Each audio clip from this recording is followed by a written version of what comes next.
So then, to that point, what do you think it shows that there are these alleged or reported conversations that Liz Cheney might be up for a pardon, Adam Schiff, Anthony Fauci? What do you think that indicates?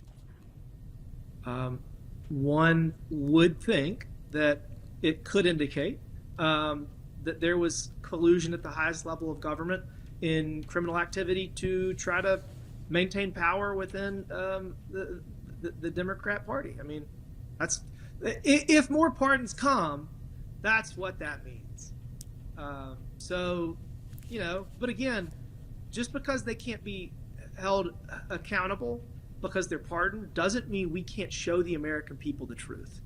So, yeah, Hunter Biden is not going to jail because he's been given a blanket pardon, and that was a legal act. It was perfectly acceptable within the scope of the president's authority.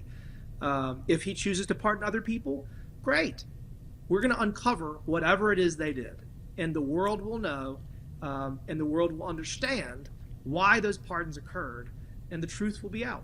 And that's what's important, because again, the most critical thing about all of this can never happen again. Congressman, Republicans like yourself have been pretty united in criticizing President Biden pardoning his son. Democrats have been split, but some have criticized the president as well. One of your colleagues, Congressman Steve Cohen, implored colleagues from both sides of the aisle to support a constitutional amendment that he introduced in previous Congresses that would limit the presidential pardon. And it would, quote, I'm going to quote what he said on this, eliminate pardons for the president's self, the president's family, administration officials and campaign staff, and those who commit crimes on behalf of, for the benefit of, or at the direction of the president. All instances with inescapable perceptions of conflicts of interest. The amendment also clarifies that no pardon issued for a corrupt purpose, past, present, or future, is valid. Is that something you support? I have not heard that proposal. It doesn't seem unreasonable, but it's also something that would never happen. A constitutional amendment to do that. Yeah, we got a lot of problems facing this country.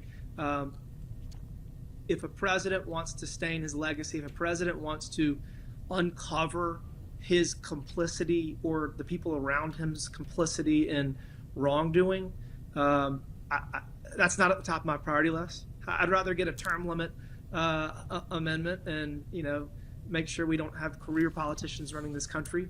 But I don't think it's a terrible idea, but I also don't think it's at the top of the list. My last question to you, Congressman, is what precedent, if any, do you think this sets?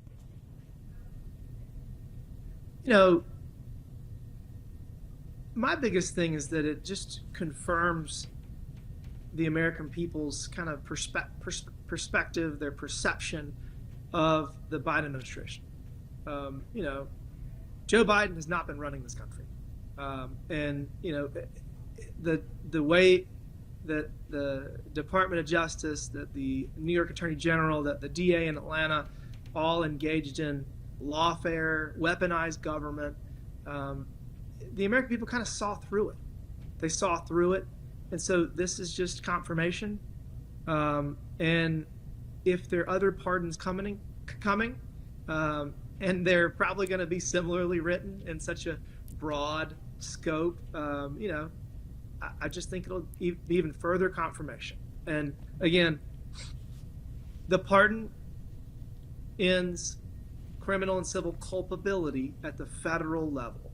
It doesn't stop the Department of Justice, next Congress, next 4 years, to outline, highlight, reveal the truth. All of this is designed, all of the goals of the next administration is to show the American people the truth and help save our country and make sure that the actions taken in the last administration never happen again. And I couldn't be more excited to be a part of it. This is going to be my 7th year in Congress, and I have a lot of friends in the administration, and we have unified government. The sky's the limit. A lot of work to do. Can't wait to get to work.